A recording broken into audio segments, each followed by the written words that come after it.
కల్పని. హర హర మహాదేవ శంభో శంకర. పుష్పాచలేశ్వర స్వామి దేవస్థానం పైన గర్భగుడి కొరకు మనం చేస్తున్నటువంటి ఈ కార్యక్రమము. ఈరోజు చూడండి, పురాతన పద్ధతిలోనే మనము ఇక్కడ ఉన్నటువంటి ఇటుక ముక్కలకి అలాగే బట్టి సున్నము కలిపి మనము ఆ పాకం అనేటువంటిది పైన చేసి లెవెలింగ్ చేయడం జరుగుతుంది. నీళ్ళు పోయలేక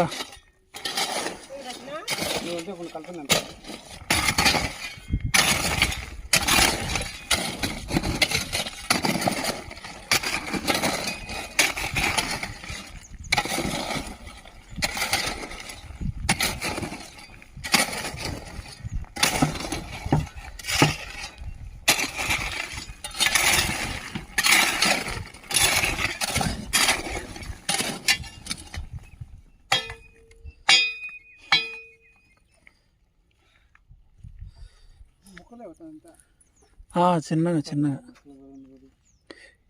ఈ సున్నం అది ఎవరు అయిందా?